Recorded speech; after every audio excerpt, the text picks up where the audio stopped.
Yes, सो rivet popper hypothesis के बारे में हम लोग जानते हैं। ये रिवेट पॉपर हाइपोथेसिस होता क्या है? ठीक है, रिवेट का मतलब होता है स्क्रू और पॉपर का मतलब होता है उसको टाइट करने वाला, जिसको हम लोग नट बोल्ट की क्या जो भी कुछ है वो बोलते हैं। ठीक है, सो नाउ अभी कंसिडर कर लो कि हम लोग इकोसिस्टम को कंपेयर कर रहे हैं किससे? We are comparing the ecosystem with the, you can say, aeroplane. Okay, see, दोनों का एक दूसरे से किधर भी दूर दूर का रिलेशनशिप नहीं है, but we are still comparing. Why? So that you can understand the concept of ecosystem.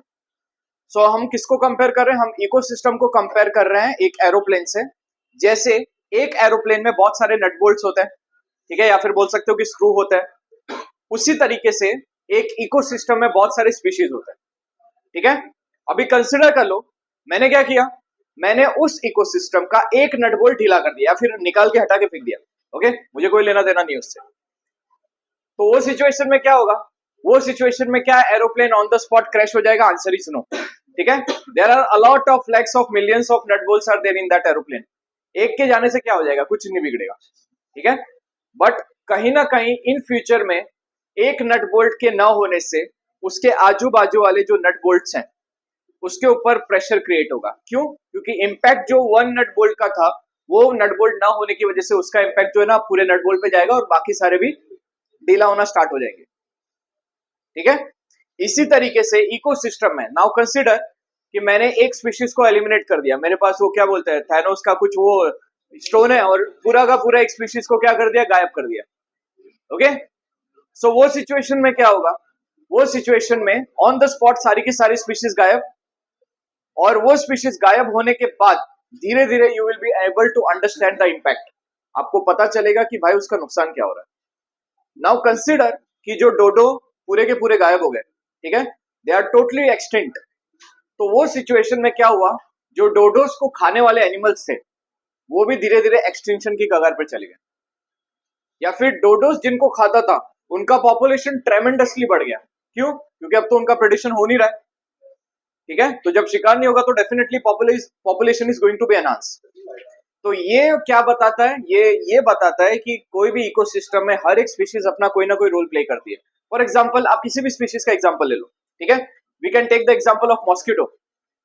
लगेगा कि भाई एक छोटा सा इंसेक्ट है, या फिर बोल सकते हो कि ऑर्थ्रोपोड है जो किसी इंसान का खून पीता है, वो क्या इकोसिस्टम में रोल प्ले करेगा? वो बहुत सारे रोल प्ले करता है। फर्स्ट ऑफ ऑल, ये मैक्सिमम जगह पे, जैसे अफ्रीकन कंट्री है, वहां पर ह्यूमंस को मारता है because of the various mosquito borne disease. So first work that is done by mosquito is to control the population of human being. Now the second one, what is the second role of mosquito? Out of, you can say, mosquito, the female mosquito, you can say, suck the blood from the human body. But if you are talking about the male mosquito, वहां पर क्या हो रहा है? That is causing pollination. ठीक है, सो उसके through क्या हो रहा है? पॉलिनेशन हो रहा है, और पॉलिनेशन प्लांट्स में होना जरूरी है for the growth of population. जो भी है प्लांट्स की स्पीशीज है, अगर वहां पर मॉस्किटो, हनी बी, ये सबको मैं गायब कर देता हूँ, ठीक है, बटरफ्लाई को गायब कर देता हूँ, वो सिचुएशन में इनका पॉलिनेशन करवाएगा कौन? और जब कोई पॉपुलेशन करवाएगा ही नहीं तो पॉपुलेशन इंक्रीज कैसे होगा?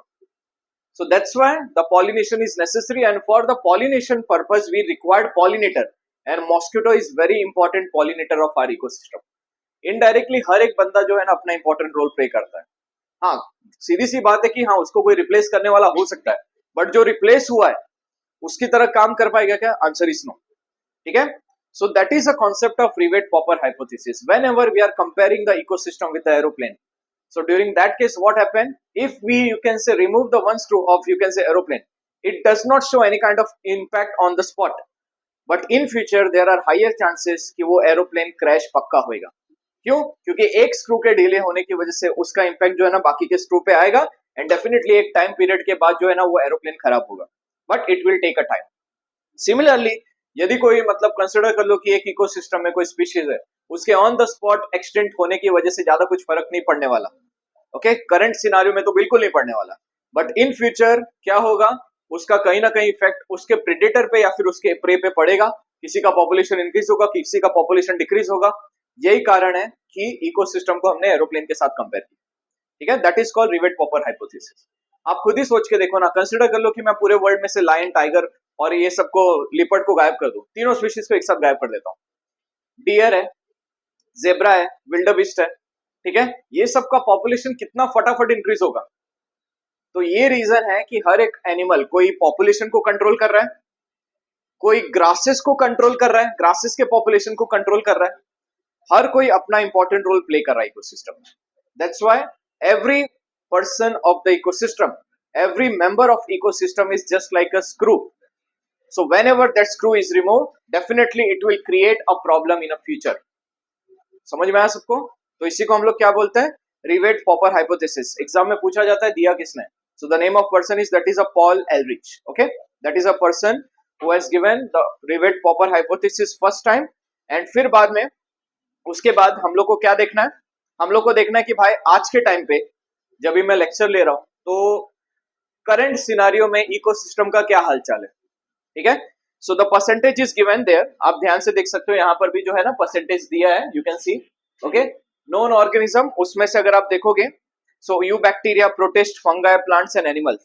सो एनिमल्स का डोमिनेशन आपको सबसे ज्यादा दिखाई देगा, ठीक है, पॉपुलेशन के बेसिस पे। और बाकी you bacteria, protist, fungi, plants और ये सब तो है ही है। ज्यादा डोमिनेशन किसका दिख रहा है? ज्यादा डोमिनेशन स्पीशीज के नंबर के बेसिस पे दिख रहा है, एनिमल्स का और प्लांट्स का। मतलब we have a lot of varieties in the animal as well as plant. 11th standard में यू हैव स्टडीड, क्या पढ़ा था? Classification of animal and classification of plants. Thallophyta, bryophyta, pteridophyta, angiosperm, gymnosperm, monocot, dicot, plants का पढ़ लिया था। फिर बाद में एनिमल्स का क्या पढ़ा था, क्या बोलते हैं, कॉर्डेट्स, नॉन कॉर्डेट, उसमें पढ़ा था जो भी है, इकाइनोडर्माटा, हेमिकॉर्डाटा, जो भी कुछ है आपने पढ़ा था। So we can see the varieties in the animal, we can see the varieties in the plants, but still comparatively we can not see that variety in the protist and other organism. ठीक है, तो current scenario में we are dominating as an animal for the number of species. And now let's talk about animal. तो चलो animal का तो मैंने बता दिया कि dominate कर रहा है, लेकिन animal में personally कौन dominate कर रहा है? क्योंकि उसमें insect हो जाएगा, उसमें amphibians हो जाएगा, उसमें reptilians आ जाएंगे, mammals आ जाएंगे, dominate कर कौन रहा है? So the answer is this, purple color, insects. These are the dominating, you can say, creator or you can say animals who are dominating the all organism. जहां पर आपको दिखाई दे रहा है, शायद आपको यहाँ पर mammals बहुत कम दिखाई दे रहे होंगे, देखो, ठीक है, very less in number.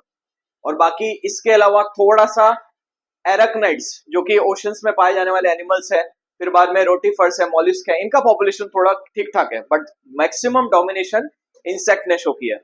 अरे एक स्पीशीज के अंदर ही अलग अलग वैरायटी हो जाती है। ओके, तो ये चीज आपको याद रखना है। So maximum domination is shown by the, you can say, insect. Now if you are talking about the plants, इसको मालूम है ना क्या बोलते हैं? That is called pie chart. 10th standard में स्टैटिस्टिक्स में आता था, अलजेब्रा का लास्ट चैप्टर में। ओके, सो यहाँ पर बेसिकली अगर प्लांट्स की बात करें तो यहाँ पर क्या बोल रहा है, the domination of the flowering plant is more. Okay, जितने भी फ्लावरिंग प्लांट्स है उनका डोमिनेशन ज्यादा है।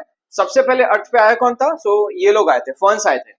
बट धीरे धीरे क्या हुआ, जो फ्लावरिंग प्लांट्स है उनकी पॉलिनेटिंग कैपेसिटी की वजह से उनका पॉपुलेशन इतना इंक्रीज हुआ कि आज के करंट सिनेरियो में ये लोग प्लांट के बेसिस पे सबसे ज्यादा डोमिनेटिंग पावर शो कर रहे हैं। ठीक है, तो ये जो है ना, ये आज की सिचुएशन है जिसके बारे में हम लोग ने डिस्कस किया। Now let's talk about the, you can से, few information about the India. ठीक है, तो यहाँ पर क्या बोला है कि इंडिया जो है ना, पूरे वर्ल्ड का कंसिडर कर लो कि टोटल 8.1 बायोडाइवर्सिटी को शो करता है, जो कि बहुत अच्छी बात है। As a country, that is a proud thing that your country is contributing around, you can say, 8.1% of biodiversity with respect to all the countries. जितने भी कंट्रीज है, 200 है, 192 है, जीके के क्वेश्चन में नहीं जाना है, बट उसमें से अगर 8.1 कोई शो कर रहा है, दैट इज इंडिया। क्यों? क्योंकि हमारे पास पूरे वर्ल्ड का सिर्फ 2.4% लैंड है, लैंड के बेसिस पे सिर्फ 2.4, और उस 2.4 में 8.1% biodiversity. How is that possible? Because we have different kind of ecosystem. थोड़ा उधर चले जाओ, लद्दाख में चले जाओ, ड्राई डिजर्ट मिलेगा। राजस्थान चले जाओ, कोल्ड डिजर्ट मिलेगा। ठीक है, कच्छ चले जाओ, अगेन विंटर और एकदम ड्राई ठंडा डिजर्ट मिलेगा। नीचे चले जाओ कर्नाटका साइड में और उधर साइड में कोस्टल एरियाज मिलेंगे। ठीक है, आपको अगर कंसिडर कर लो कि पर्वतमालाएं देखनी है, you can see the Sahyadri. Okay, so we have a lot of biodiversities. Biodiversity के पीछे का reason, the difference in the ecosystem. Okay, so यहाँ पर आपको ये चीजें याद रखनी कि परसेंटेज वाइज लैंड के बेसिस पे देखा जाए तो 2.4% ही है, लेकिन अगर हम देखें बायोडाइवर्सिटी के बेसिस पे तो हमारा 8.1% कंट्रीब्यूशन है।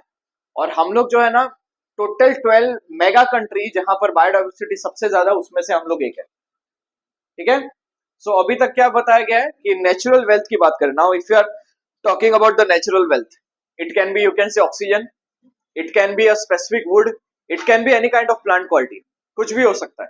तो नेचुरल वेल्थ के नाम पे हमारे पास आज भी 22% जो है ना नेचुरल वेल्थ है ऑल ओवर वर्ल्ड का.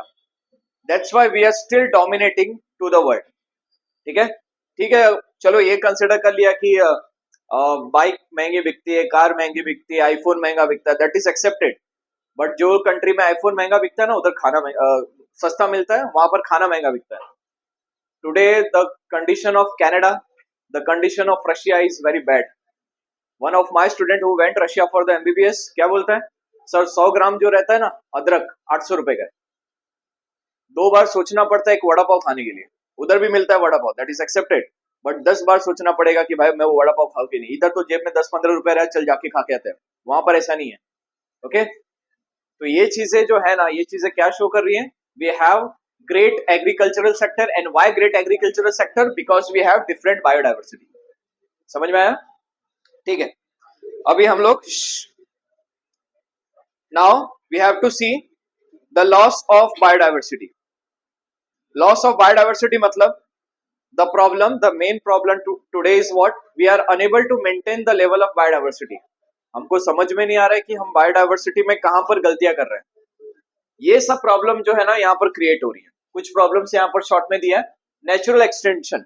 नेचुरल एक्सटेंशन का मतलब होता है without the interference of human being, whenever any species is, you can say, extincting or under the process of extinction, that is called natural extinction. Mass extension का मतलब क्या होता है, एक साथ सडनली कोई पॉपुलेशन खत्म हो गया.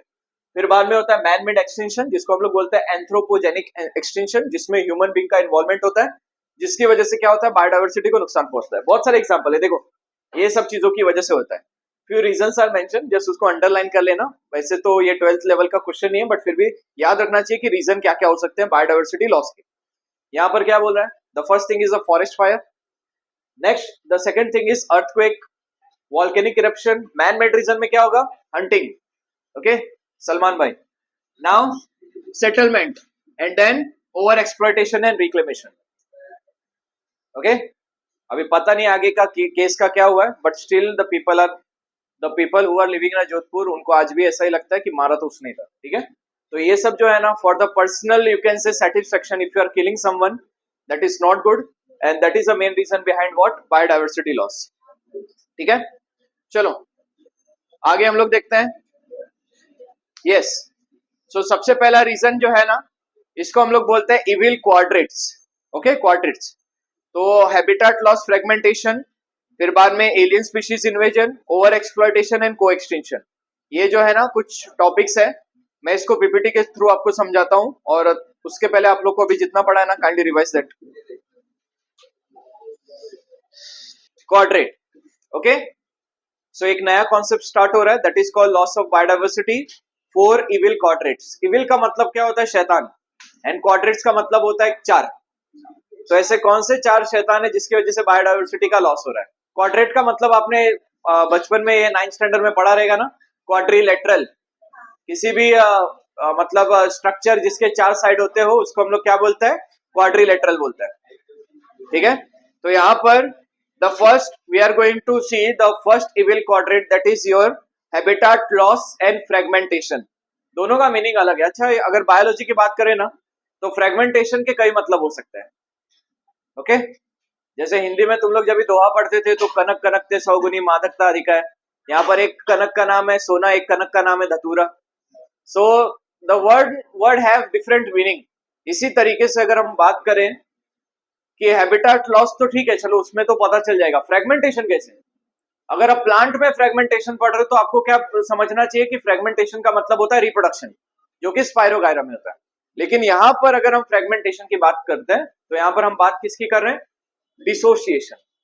जब 2 इकोसिस्टम एक साथ रहते थे और किसी कारण की वजह से वो लोग डिसोशिएट हो गए, that is called fragmentation. Okay, तो हैबिटेट लॉस के कुछ इमेजेस आपके सामने यहाँ पर मेंशन है. डेफिनेटली हैबिटेट लॉस नेचुरल भी हो सकता है और मैन मेड भी हो सकता है. ठीक है, यहां पर एग्जांपल क्या दिया है, ट्रॉपिकल रेन फॉरेस्ट. क्या बोल रहा है, 14 से लेके 6% तक क्या हो गया है इसका कंटिन्यूअस क्या हो रहा है, लॉस हो रहा है। और फिर बाद में यहाँ पर क्या बोला है, thousands of hectares of rain forest are being lost within hour. तो इतनी मशीन क्रिएट हो गई या फिर ऐसी टेक्नोलॉजीज आ गई है जिसकी वजह से क्या हो रहा है, हेक्टर हेक्टर में जो जंगल फैला हुआ करता था वहां पर क्या हो गया, वहां पर with in 1 hour you can destroy each and everything, the natural beauties. Okay, so that is called it as a habitat loss. यहाँ पर कुछ इमेजेस भी आपके सामने दिए गए हैं तो आप उसके थ्रू समझ सकते हो। जैसे कि यहाँ पर क्या है, the first image belongs to the Amazon. किसी रीजन की वजह से यहाँ पर क्या किया गया, यहाँ पर कटिंग कर दिया गया एक रेक्टेंगुलर फॉर्म में। पर्पस यहाँ पर मेंशन है क्या, सोयाबीन्स के कल्टीवेशन के लिए। तो कहीं ना कहीं इसमें करप्शन का इन्वॉल्वमेंट होता ही है। ओके, गवर्नमेंट को कोई प्राइवेट कंपनी फंड देगी और वो प्राइवेट कंपनी आएगी यहाँ पर अपना कल्टीवेशन करेगी और उसको सेल करेगी। Okay, so that is called it as a what. यहाँ पर क्या हो रहा है, बेसिकली आप एक natural beauty, Amazon is a very important for us. Why? Because all over oxygen, out of 100% of oxygen, 20 to 25% of oxygen is produced by Amazon only. तो इसी को कट करना चालू कर देंगे तो ऑक्सीजन कहां से मिलेगा। नाउ फ्रेगमेंटेशन का मतलब क्या होता है, फ्रेगमेंटेशन का मतलब होता है डिसोसिएशन। यहां पर देखिए, यहां पर क्या हो रहा है, जो लोग एक साथ हुआ करते थे, बिकॉज ऑफ द रोड क्या हो गया, उनका फ्रेगमेंटेशन हो गया, एक दूसरे से टोटली अलग हो गए वो लोग। That is called fragmentation. एक जानवर 10 बार सोचेगा रोड क्रॉस करने को, क्योंकि उसको पता चल जाएगा कि एक मैन मेड ऑब्जेक्ट है या फिर मैन मेड थिंग है। ठीक है, सो whenever the two ecosystems are dissociated because of the human interference or any activity, that is called it as a fragmentation. ठीक है, पहला रीजन ये होगा। फिर बाद में और क्या बोल रहे हैं, the second reason is over exploitation. Now anyone, how to define exploitation? Normally इसको हम लोग बोलेंगे यूज, किसी चीज का इस्तेमाल करना, मतलब हम उसको एक्सप्लॉइट कर रहे हैं। ओवर एक्सप्लॉइटेशन का मतलब होता है हद से ज्यादा इस्तेमाल करना।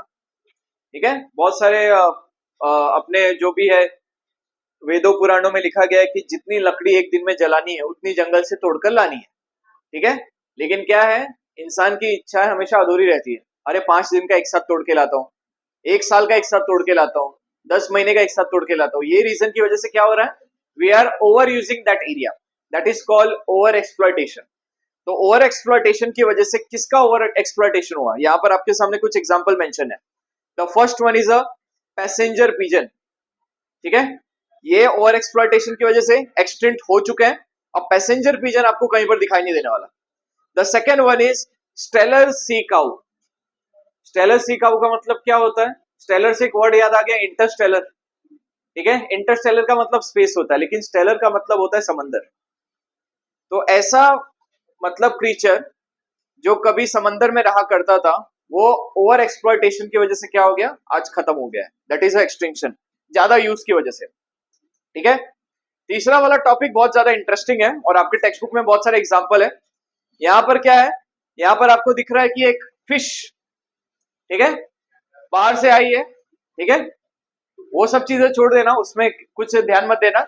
इधर ना ध्यान से देखना, इसके बोल सकते हैं सूटकेस पे कुछ लिखा हुआ है क्या, इन्वेजिव स्पीसीज, मतलब ये इस लोकेलिटी की नहीं है। और जरा इस घुरती हुई आंखों को देखो। ठीक है, इसके इरादे नेक नहीं है। और इसके आजू बाजू वालों को देखो, इसके आजू बाजू वालों की आंखों को देखो। इनडायरेक्टली तुमको पता चल जाएगा कि ये वाली जो स्पीशीज है इन सब की वाट लगाने के लिए आई है। Okay, so whenever the foreign species is coming from, you can say other ecosystem and disturb the local people और local species, that is called alien species invasion. Alien का मतलब ये नहीं होता कि जो दूसरे प्लेनेट का है, एलियन का मतलब ये होता है कि जो दूसरे इलाके का है। ठीक है, सो ये इंटरफेरेंस की वजह से जो लोकल स्पीशीज है ना, क्या होती है, वो खत्म हो जाती है। बहुत सारे एग्जाम्पल है इसमें, तो भर भर के एग्जाम्पल है। We are going to see that. The first example जो आपके टेक्स्ट बुक में भी लिखा हुआ है, that is a nile perch. जरा इसका साइज तो देखो नील पर्च का है, देखो इधर दिख रहा है नील पर्च। इसने क्या किया, इसने ये सब के लिए प्रॉब्लम खड़ा कर दिया। More than 200 cichlid fishes were there in the Lake Victoria. एकदम अपना खाती पीती रहती थी, आराम से रहती थी, छोटी छोटी फिशेस थी और बहुत सुंदर दिखाई देती है। लेकिन जैसे ही because of the human interference ऐसी स्पीशीज को क्या किया गया, लेक विक्टोरिया में डाला गया, क्या हो गया, इनका पॉपुलेशन जो है ना गायब। क्यों? अरे इतनी छोटी स्पीशीज का इसके सामने क्या चलेगा। ये जो इसका साइज जो है ना ह्यूमन के आसपास तक होता है, 6 फीट तक भी हो सकती है लोग। नील पर्च की बात कर रहा हूं। तो नील पर्च किसको मार रही है, चिटचिट फिशेस को मार रही है, ठीक है। That is a first example of you can से एलियन स्पीशीज इन्वेजन। पहला एग्जांपल ये हो गया। Now second one is what, yes यहां पर देखो इन्वेजिव वीट प्लांट। अभी क्या प्लांट में एलियन स्पीशीज इन्वेजन होता है? Yes, answer is yes. तो करता कौन है, ये लोग करता है, देखो वाटर हाइसिंथ। तो जब भी मैं बैच जो भी है सेकंड बैच जो है 12th का, उन लोग को पढ़ा रहा था कि whenever you try to visit Aksa beach, okay, so बीच में ना एक बस स्टॉप पड़ता है जिसको हम लोग बोलते हैं मालवनी कमल तालाब, ओके। ये कमल तालाब सिर्फ अब नाम के लिए कमल तालाब रह गया, क्योंकि कमल तालाब में कमल है ही नहीं, there is no as such lotus. सवाल उठता है कि लोटस गए किसकी वजह से, इसकी वजह से। इसको हम लोग क्या बोलते हैं, वाटर हाइसिंथ। ये वाटर हाइसिंथ जो है ना, ये इंडिया का स्पीशीज ही नहीं था, दैट वाज एक्सोटिक। बट किसी ह्यूमन इंटरफेरेंस की वजह से जैसे ही एक जगह पे आया, पॉलिनेशन के थ्रू ऑल ओवर कंट्रीज में फैल गया। इतना ज्यादा पावरफुल है ये, ठीक है। इसके फूल दिखने में भले ही सुंदर दिखते हैं, बट ये आसपास और किसी भी प्लांट को रहने नहीं देते हैं। अरे प्लांट को छोड़ो, अगर ये जहां पर आ गया ना, वहां पर फिशेज भी नहीं रह पाती। समझ में आया? तो ये जो है ये क्या हो गई, एलियन स्पीशीज हो गई। और एग्जांपल है lantana and the carrot grass, okay, carrot grass and lantana, ठीक है। सो ये लोग भी क्या हो गए, ये लोग भी एग्जांपल हो गए किसके, एलियन स्पीशीज के। क्यों? क्योंकि ये कहीं ना कहीं आपके इकोसिस्टम में आते हैं, एंटर करते हैं, सबको डैमेज कर डालता है, ठीक है। और एग्जांपल है क्या, हाँ है, दैट इज अ, यहां पर आपके सामने दो फिशेस के डायग्राम दिए, दोनों का स्पीशीज सेम है, लेकिन दोनों की लोकेलिटी अलग अलग है, ठीक है। तो ये है आपकी इंडियन वाली और ये आपकी अफ्रीकन वाली। तो इंडियन कैट फिश जो है ना, they are little bit smaller in size as compare to the African. तो यहाँ के जो भी है इकोलॉजिस्ट को लगा कि भाई ज्यादा पैसा बनाने का, ज्यादा फिश से कमाना है, चलो इसको लेके आते हैं। जैसे इसको लेके आए, ये लोग गायब। क्यों? Based on the you can से साइज। ये जो है बहुत एग्रेसिव होती है, ठीक है। और इसका जो हाइट है ना, अगेन ह्यूमन के हाइट तक का भी हो सकता है, और कभी कभार ऐसा अज्यूम किया गया कि इसका हाइट जो है ना 12 फीट तक भी होता है। किसका? अफ्रीकन कैटफिश का, ठीक है। और ये लोग तो छोटी छोटी होती है, एक हाथ में आ जाएगी आराम से, 5-5 किलो की, 1-1 किलो की होती है लोग। तो because of the interference of what African catfish, the local Indian catfish is extinct now. Market में अगर तुम लोग ये कैटफिश खाते हो, I am the Brahmin, I don't know ये मिलता भी है कि नहीं मिलता है, but the thing is what, यहाँ पर अब मार्केट में हमेशा यही मिलेगा, ये तो बिल्कुल नहीं मिलने वाला, okay fine. That is an example of you can से again alien species invasion. Now को एक्सटिंक्शन। को का मतलब क्या होता है, बहुत सारी चीजों के आगे को लगाते हैं। Cooperative bank, cooperative housing society, बराबर। द क्वेश्चन अराइजेस कि ये को का मतलब क्या होता है, टुगेदर, ओके। फॉर एग्जांपल अगर मैं एक बैंक खोल रहा हूं, ठीक है, और मेरे पास उतने पैसे नहीं है, मैं क्या करूंगा, मैं 50-60 जन को पकड़ूंगा, बोलूंगा कि अपना शेयर इसमें डाल, मतलब कुछ पैसे इसमें लगा, जितना प्रॉफिट होगा, तूने जितना शेयर लिया उसके हिसाब से तुझे मैं प्रॉफिट दे डालूंगा। That is called corporation. यहां पर को एक्सटेंशन का मतलब होता क्या है, कि जब भी एक स्पीशीज की वजह से, कंसिडर कर लो कि एक स्पीशीज एक्सटेंट हुई, और उसी के एक्सटेंशन के कुछ सालों के बाद या फिर कुछ महीनों के बाद सेकेंड स्पीशीज भी क्या हो गई, एक्सटेंट हो गई, दैट इज कॉल्ड व्हाट, इसको हम लोग बोलते हैं को एक्सटिंक्शन। समझ में आया? तो यहां पर को एक्सटेंशन के example, there are a lot of example. For example कि एक पैरासाइट एक्सटेंट होगा किसकी वजह से, होस्ट की वजह से। For example if again I have that stone of Thanos and मैंने सारे के सारे ह्यूमन को गायब कर दिया, क्या होगा, अगले कुछ सालों में जितने मॉस्किटोज है ना, वो लोग भी गायब हो जाएंगे। क्यों? Because the human is a main host for the mosquito, okay. The mosquito are alive because of the human being, because they suck blood from the human being, okay.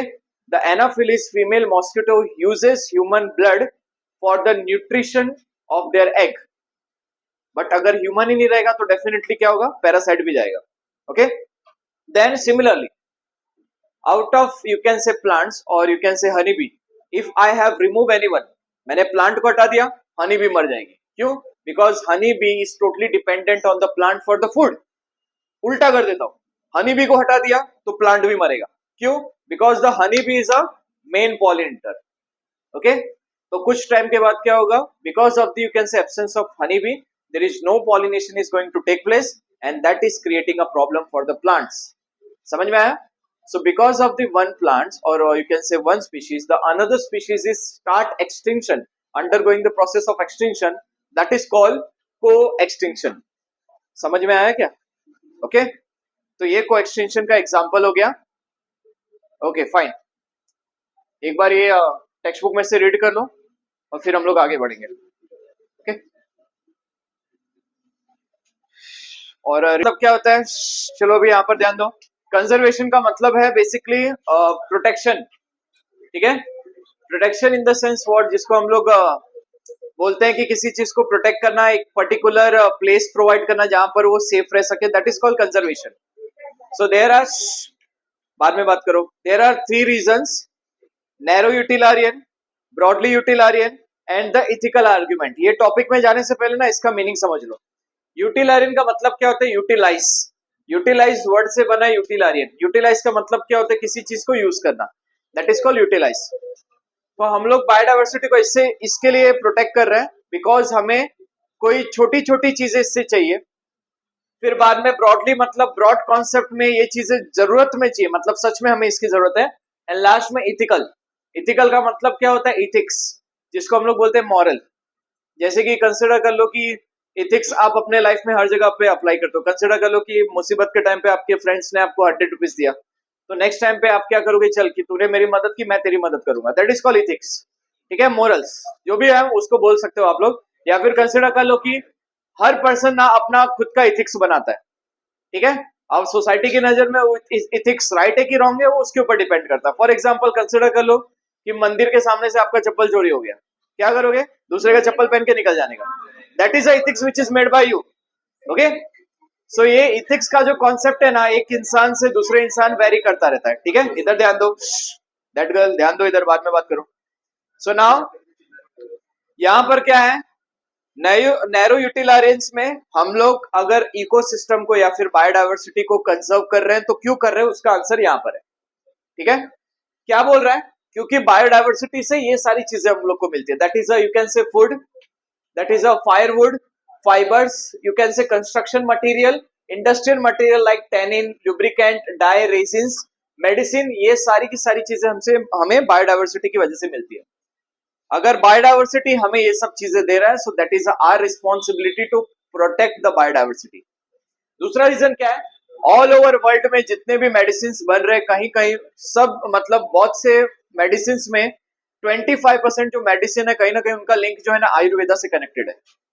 So again the biodiversity, because of the plant biodiversity you are getting the medicine. That's why there is need to protect biodiversity. And the third one is what? More than 25,000 you can say plant have medicinal value. ठीक है, हल्दी हो गया, then बाद में नीम हो गया, हर एक का अपना खुद का मेडिसिनल वैल्यू है. तो ये चीजों के लिए हमें क्या करना है? बायोडाइवर्सिटी को प्रोटेक्ट करना है. That is called narrow utilitarian. अब ब्रॉडली में क्या डिफरेंस है ये देखो. अब हम लोग बात करेंगे ब्रॉडली के बारे में. इन द सेंस वो चलो हमें छोटी छोटी चीजें मिल रही है, मेडिसिन मिल रहा है, खाने पीने को मिल रहा है, जलाने के लकड़ी मिल रही है, कल्चरल इवेंट को परफॉर्म करने के लिए बहुत सारी चीजें मिल रही है. For example if you go to you can say south region, the nariyal is very important for their religious purpose. ठीक है, जो भी एक्टिविटी होती है वो लोग उसमें नारियल, पूजा पाठ में नारियल का ज्यादा यूज करते हैं. ओके, सो नाउ यहाँ पर क्या बोल रहा है? अब हम बात करेंगे ब्रॉडली की. तो हमें बायोडाइवर्सिटी को सच में क्यों बचाना है? क्योंकि मेन रीजन है ये ऑक्सीजन. ठीक है, अगर बायोडाइवर्सिटी नहीं होगी तो ऑक्सीजन नहीं होगा, और इनडायरेक्टली ऑक्सीजन नहीं होगा तो बिना ऑक्सीजन के ह्यूमन का सर्वाइव कर पाना दैट इज नॉट पॉसिबल. ठीक है, that's why we have to produce you can say we have to protect the biodiversity. Why? Because they are providing us various ecosystem service. ये ecosystem का आपने concept already पढ़ चुके हो. Ecosystem service में क्या आता है? अलग अलग कल्चरल सर्विस में इन्वॉल्व होता है. कल्चरल सर्विस मतलब पूजा पाठ में आप बायोडाइवर्सिटी को इन्वॉल्व करते हो. ठीक है, then oxygen, oxygen is a important and vital part of human body which is get by you can say ecosystem. तो वहां पर आपको क्या, वो ऑक्सीजन कहाँ से मिलता है? अर्थ के एटमॉस्फेयर से मिलता है। आता कहाँ से? अर्थ खुद ऑक्सीजन प्रोड्यूस नहीं करती है, ऑक्सीजन वो नहीं प्रोड्यूस करती। अर्थ को ऑक्सीजन प्रोड्यूस करने में मदद करते हैं अल्गीज और प्लांट्स। समझ में आया? तो इसके लिए हमें क्या करना है? बायोडाइवर्सिटी को बचाना है। And that is a pollination. Why? If the pollination is not happening ना, so that's why that will definitely affect the other plants population. वहां पर क्या होगा? प्लांट्स के पॉपुलेशन का पूरा डिस्ट्रक्शन हो जाएगा, फिर बोल सकते हो एक्सटिंक्ट हो जाएंगे। तो ये रीजन जो है ना, ये सीरियस कंसर्न है। नैरो यूटिलारियन का मतलब क्या होता है कि चलो ठीक है, ये सब चीजें हमसे मिलती है, अगर वो कुछ टाइम के लिए नहीं मिली तो चल जाएगा, बट अगर ये चीज कुछ टाइम के लिए नहीं मिली तो ऑन द स्पॉट इसका इफेक्ट देखने को मिलेगा। सो ब्रॉडली में क्या होता है? ब्रॉडली में the thing which are too much necessary for the human being, those are covered under the broadly utilitarian, and you can say other thing which are less useful for the human, that is covered in the neo-utilitarian. Okay, and the last one is what? Aesthetic pleasure. Pleasure का मतलब होता है खुशी। तो अगर आप किसी भी बायोडाइवर्सिटी के प्रेजेंस में रहते हो, ओके, तो वहां पर आप मेंटली कभी भी डिप्रेस नहीं हो सकते। एक सर्वे में ऐसा बोला गया, the people who belongs to you can say village region for the today's time, nowadays they are qualifying more government exam, NEET, JEE, UPSC and MPSC. So what is reason behind that? Because they are getting aesthetic pleasure, where they are living under the ecosystem, they are living under the natural beauty. So that will definitely affect their what? उनका जो mentality है ना, उसको positive way में वो affect करता है. But the people who are living in a you can say urban area, अपने खुद की lifestyle देख लो, 6 घंटा क्लास कॉलेज जाते हो, कभी नहीं जाते हो। यहाँ के ऑक्सीजन की कमी की वजह से आप 8 घंटे में अपनी नींद अच्छे से कंप्लीट कर सकते हो। 6 घंटा सोओगे फिर से नींद आएगा। So average you can say sleep of the people who are living in the urban area is 8 hour. Okay, फिर बाद में इधर 14 आवर बीत गए, फिर बाद में क्लास तो है ही है, there is a visual tutorial, 4 घंटा 3 घंटा आके इधर बैठ के 17 आवर हो गया। ओके, फिर बाद में क्या करेगा? उधर दूसरा एक्टिविटी करेगा, अपना असाइनमेंट कंप्लीट करेगा। You are not getting personal time for studying anything. अपना जो भी है ना क्राफ्ट करने के लिए या फिर अपने मनपसंद चीज करने के लिए you are not getting time. Okay, less than 1 hour 2 hour मिलता है तो मिलता है, वो सब खत्म है। और वैसा भी ऐसी जगह पे नहीं मिलता जहां पर क्या है, जहां पर आपको खुशी मिल सके। But the people who are living in a village region, they can easily complete their sleep for within a 5 hours. 5 hours के अंदर ही उनकी नींद अच्छी खासी और बहुत अच्छी तरीके से कंप्लीट होती है। They are getting 3 hours more. फिर जाएंगे सुबह खेतों में काम करेंगे, अपना पढ़ाई करेंगे, कोचिंग करेंगे। They are not you can say that much reach कि वो एकदम हाई फाई लेवल के क्लास में जाएंगे। सो घुमा फिरा के उनके पास यही है, यूट्यूब एंड कुछ ऐप जिसके थ्रू वो पढ़ाई करते हैं, and they are getting a lot of time for the self study, and that is the reason they are qualifying more exam than the you. So this thing is a very important for human. ठीक है, ये जो चीज है ना, अगर आपके पास सब कुछ है, if you have money and all this thing, but if you don't have this thing ना, definitely it will negatively impact your brain. Okay, चलेगा। नाउ जो कि मैंने आप लोगों को बोला इथिकल आर्ग्यूमेंट, इथिकल आर्ग्यूमेंट का मतलब क्या होता है? We are the human being, our cerebral capacity is more than any animal in the world. Now what do you mean by cerebral capacity? In the sense what? Intelligence. I am talking about the intelligence. So that is our responsibility. Okay, Spider-Man movie का dialogue मालूम है ना? With great power, great responsibility comes. Okay, यहाँ पर हमारे साथ भी वही है कि अगर हम खुद को इस अर्थ का इंटेलिजेंस पर्सन या फिर इंटेलिजेंस स्पीशीज कंसिडर करते हैं, तो ये हमारी रिस्पॉन्सिबिलिटी है कि जितने भी स्पीशीज यहाँ पर रह रही है उनको हम कंजर्व करें। Okay, why? Because each and every species on this earth has right to survive, right to enjoy their life. Okay, और इसीलिए खुद के स्वार्थ को बाजू में रख के, खुद के सेल्फिशनेस को बाजू में रख के, we have to give chance to the other species to survive by them own without disturbing their life. Okay, so this is called ethical reason. ये ethics सबका vary हो सकता है, जैसे कि मैंने initially example दिया था। Okay, fine. So these are the you can say reason of biodiversity. Now in situ and ex situ. In situ ex situ पढ़ा था क्या? ये हो गया था, पहले ही हो गया था ना? अच्छा, in situ conservation and ex situ conservation. तो इन सिटू का मतलब क्या होता है? एक पर्टिकुलर प्लेस में या फिर किसी लेबोरेटरी में, that is called in situ conservation, जहां पर ह्यूमन का कंट्रोल ज्यादा रहता है। एक्स सिटू कंजर्वेशन का मतलब क्या होता है कि जहां पर वो है वहीं पर कुछ एरिया बना दो जहां पर वो शांति से रह सके। कंजर्वेशन का मतलब होता है प्रोटेक्शन। बट अगर आप किसी एक पर्टिकुलर प्लेस में, खुद क्या क्रिएटेड प्लेस है, वहां पर किसी को प्रोटेक्ट कर रहे हो, that is called in situ conservation. जैसे कि कुछ एग्जांपल दे देते हैं, यहाँ पर national park, sanctuaries, biosphere reserve, ठीक है।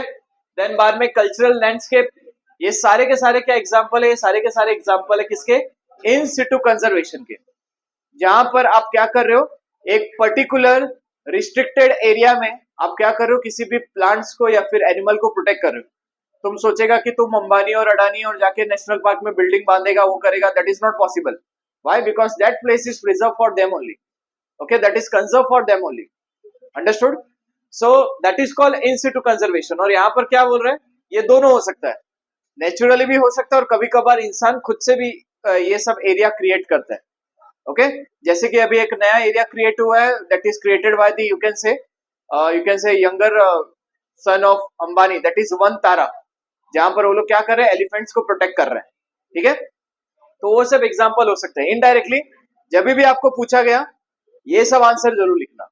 नाउ चलो, हम लोग ने साइट पे प्रोटेक्ट किया, किसी साइट पे उसको प्रोटेक्ट किया, सो that is called in situ conservation. बहुत सारे एग्जांपल है। तो डेफिनेटली इतना चिंदी चिंदी आंसर अगर आपको पूछा जाएगा, एग्जामिनर वो सब चीजें ठोकने का आपको मार्क्स नहीं देगा। डेफिनेटली आप देखेगा कि भाई तुम एग्जाम्पल क्या लिख रहा है, जितना एग्जाम्पल लिखेगा उतना बेटर मार्क्स मिलेगा ये सब सिचुएशन में। तो यहाँ पर कुछ एग्जाम्पल है, केरला के एग्जाम्पल है, दैट इज इराविकुलम। थोड़ा पढ़ने में तकलीफ होगा, वो लोग का नाम अलग अलग रहता है। Eravikulam national park which is there in Kerala, okay. तो यहाँ पर देख सकते हो, द प्लेस इज मुनारा, तो वहां पर एलिफेंट्स के लिए एक स्पेसिफिक प्लेस किया गया है। फिर बाद में और क्या है, sanctuaries, again that is an example of what, in situ conservation. कौन सा सेंचुरी, केरला का ही उठा के देख लो, Periyar, Periyar wild life century.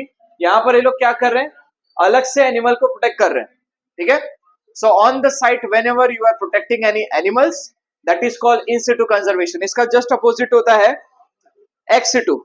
हाँ, पहले इन सिटू के और कुछ एग्जाम्पल देख लो। ये देख लो, यहाँ पर क्या बोल रहा है, ये जो रेड स्पॉट दिखाई दे रहे हैं ना, यहाँ पर इन सिटू कंजर्वेशन परफॉर्म किया गया है या फिर किया जाता है। That is an example of what, in situ conservation. That is a Nilgiri biosphere reserve, ठीक है। लोकेशन में नहीं जाएंगे, लोकेशन आई थिंक दिया भी नहीं है। Again it is a part of I think Kerala only. तो यहाँ पर मुझे लग रहा है पीपीटी बनाने वाला कोई मलयाली रहेगा, बार बार केरला का एग्जाम्पल दे रहा है, ठीक है, चलेगा।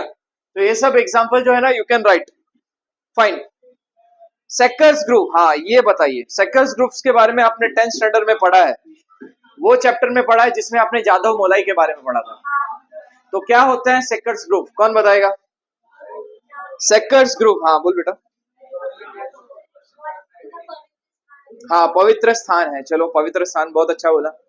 और so what is a sacred group? For the sake of God, whenever you are protecting any kind of ecosystem, that is called sacred group, ठीक है।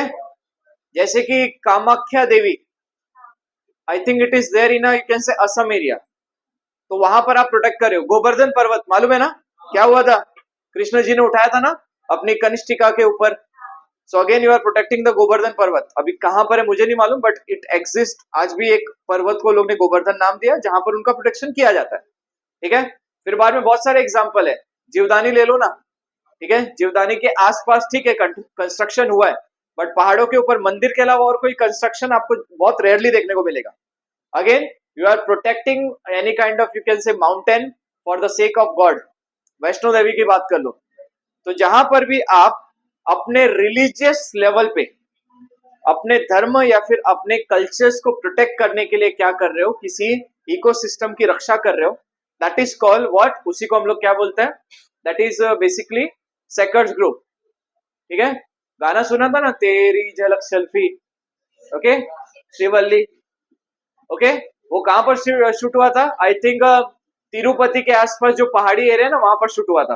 दिख रहा था क्या, जब वो स्टेप कर रहा था, कंधा ऊपर उठा रहा था, ठीक है, तो दिख रहा था उसके आजू बाजू कोई बिल्डिंग दिख रहा था, नहीं, पीछे जस्ट एक छोटा सा एक मंदिर दिखाई दे रहा था, ठीक है। So once again what is that, that is a sacred grove, understood.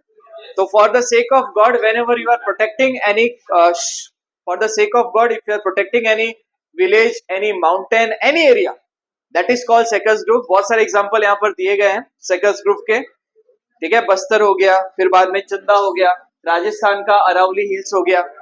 Okay, a lot of examples are there.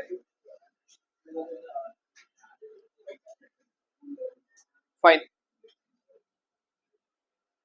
इसमें इन सिटू एक्स सिटू का अच्छा खासा आंसर आपके टेक्स्ट बुक में दिया है. ये वाला सेकंड ग्रुप का आंसर आप लिख लीजिए.